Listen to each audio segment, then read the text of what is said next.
Dalam ajaran Islam, sholat sudah ditetapkan kewajibannya sebanyak 5 waktu.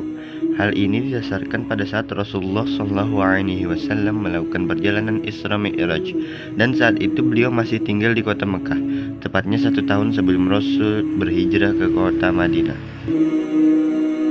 Melansir dari buku Fikih 4 Mazhab Jilid 1 karya Syekh Abdurrahman Al-Juzairi, sholat 5 waktu ini diantaranya adalah waktu zuhur tengah hari dan menjadi sholat pertama yang dilakukan Rasul, waktu asar sore hari, waktu maghrib saat tenggelamnya matahari, waktu isya malam hari, dan waktu subuh pagi hari. Perintah untuk melaksanakan sholat 5 waktu juga termaktub dalam Al-Quran surat Al-Isra ayat 78 yang berbunyi, A'udzu billahi minasyaitonir rajim. Aqimis sholata liduluki syamsi ila ghasaqil laili wa qur'anal fajr. Inna qur'anal fajri kana mashhuda. Artinya, dirikanlah sholat dari sesudah matahari tergelincir sampai gelap malam, dan dirikanlah pula sholat subuh. Sesungguhnya sholat subuh itu disaksikan oleh malaikat. Quran Surah Al-Isra ayat 78.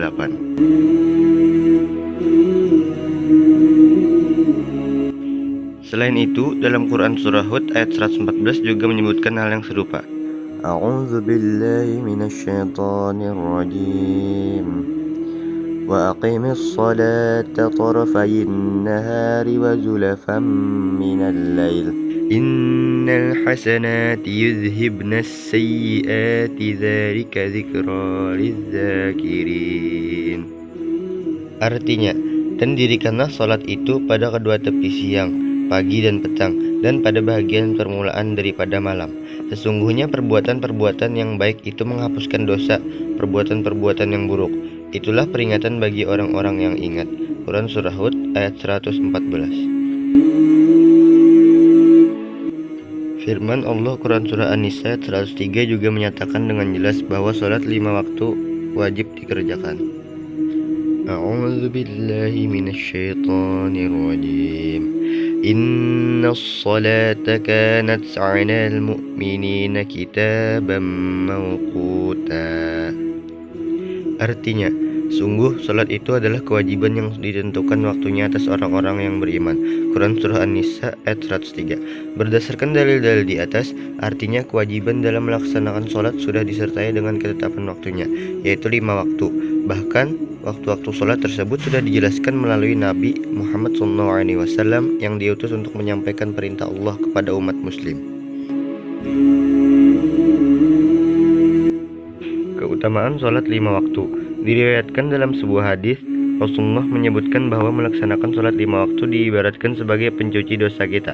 Dari Abu Hurairah radhiyallahu an, ia berkata bahwa Rasulullah SAW pernah bersabda, Ara'aitum law anna naharon bibabi ahadikum yaghtasilu fihi kulla yawmin khamsan ma taqulu dzalika yubqi min daranihi qalu la yubqi min daranihi syai'an qala fadzalika mislu shalawatil khamsi yamhullahu bihal khotoya.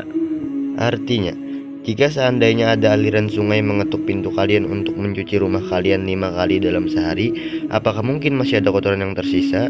Para sahabat menjawab, tidak mungkin ada kotoran yang tersisa. Lalu Nabi bersabda, begitu juga halnya dengan sholat 5 waktu. Allah akan menghapus dosa kalian dengan sholat-sholat tersebut. Hadis riwayat Al-Bukhari, Muslim, Tirmizi, dan An-Nasai. Hal yang serupa juga diriwayatkan dari Jabir.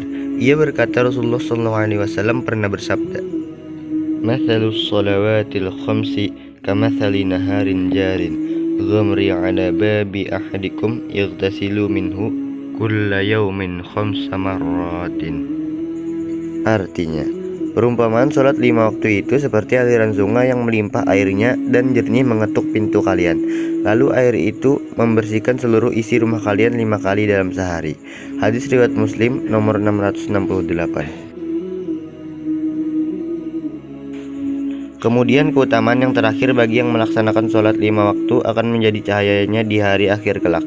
Sebagaimana hadis dari Abdullah bin Amr, Rasulullah bersabda, Man hafadha 'alaiha kanat lahu nuran wa burhanan wa najatan yaumal qiyamah. Wa man lam yuhafiz 'alaiha lam yakul lahu nurun wala burhanun wala najatun wa kana yaumal qiyamati ma'a Qarun wa Fir'auna wa Hamana wa Ubay bin Khalafin. Artinya, siapa yang menjaga sholat 5 waktu, baginya cahaya, bukti dan keselamatan pada hari kiamat. Siapa yang tidak menjaganya, maka ia tidak mendapatkan cahaya, bukti dan juga tidak mendapat keselamatan. Pada hari kiamat, ia akan bersama Qarun, Fir'aun, Haman, dan Ubay bin Khalaf. Hadis riwayat Ahmad. Jadi jangan sampai terlewat sholat 5 waktu ya sahabat.